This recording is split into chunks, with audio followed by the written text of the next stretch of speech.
Kokomi, originally released on September 21st last year, is getting her first ever rerun in Genshin Impact, and let's talk about if she's worth pulling now in terms of the meta. But as always, real quick, I do stream most days over on Twitch, and don't forget to subscribe to this channel. Anyway, let's get started. For starters, Kokomi does have good off-field hydro application, as well as her healing provide a good amount of comfort for your entire team, but to be honest, she is not really played as a on-field character at all. While her elemental burst require her to take the field, her elemental burst is often just used to refresh the duration for her elemental skills, also known as the jellyfish. Because, well, field time on Kokomi is generally speaking just not really worth it, and so she's really only played as a off-field hydro support. With that being said, currently she is seen played in a field meta team, such as Taser type team, Freeze team, or the Giga Chat team known as Kokomon. Note that it's not really possible to use Kokomi to supply hydro infusion for Xiangling, simply because it is just not enough hydro, and therefore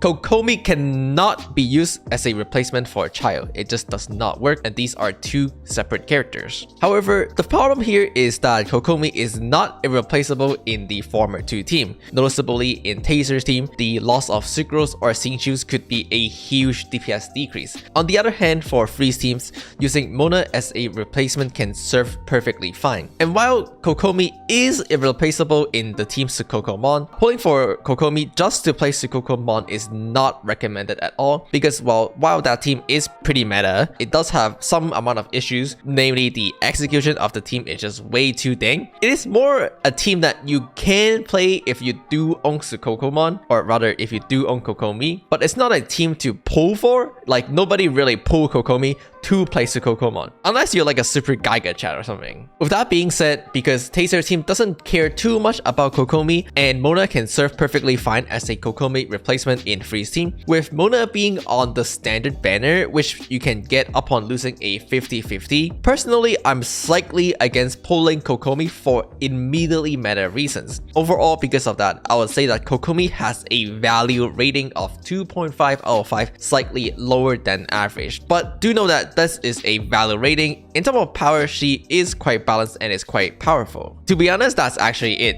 It's just that Mona is like kind of a freebie, and then Kokomi is not a freebie, and therefore Kokomi is not really worth pulling for. Yeah, that's really it. But there is actually plenty of reason to pull for Kokomi still. For one, if you don't have Mona, because you could just never ever get a Mona upon losing a 50-50, or you just somehow never lose your 50-50, and you don't want to wait until you lose a 50-50 to potentially obtain a Mona, which in theory could take like forever, then rolling for Kokomi to use her as that hydro application in your Freeze team is actually a really valid choice. On top of that, it is possible to heal with your Mona in your Freeze team, namely using the prototype Ember weapon. Kokomi just does more healing than the prototype Ember weapon and can also maintain higher freeze uptime than Mona, which just makes Kokomi much more comfortable to run than Mona in these teams. And this is especially true for double DPS Cryo Freeze team once Shanhe was released.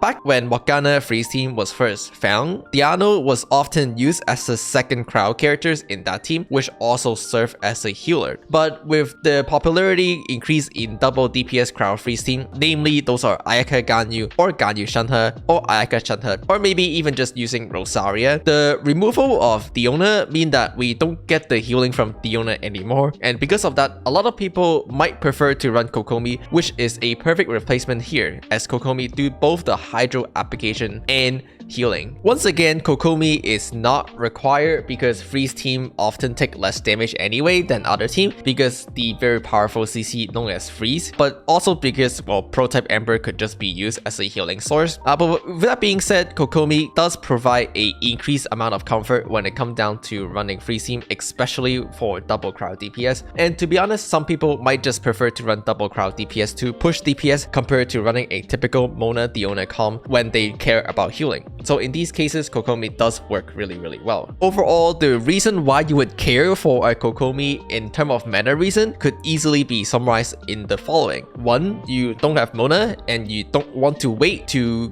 lose a 50-50 to get a Mona. Or 2, you have Mona but you just prefer to run Kokomi over Mona instead in Freeze team because you want the confidence that Kokomi can bring, potentially again because you're running 2 cryo DPS like Ayaka Shanhe or Ganyu Ayaka. Otherwise, you can definitely skip Kokomi. She's definitely not a must-row or irreplaceable character. Overall, Kokomi is a fairly balanced character, just simply have less value because Mona is a perfect replacement that can easily spook into your account without you expecting her to come. And that's really is the only reason that hold Kokomi back. If I really have to choose, to be honest, I would probably pull for Kokomi nowadays over many of the lesser meta unit like Yaimiko or many of the DPS character that you don't really care about like Ito or Xiao. So with that being said, don't forget to like, comment, and subscribe, and I'll see you all next time.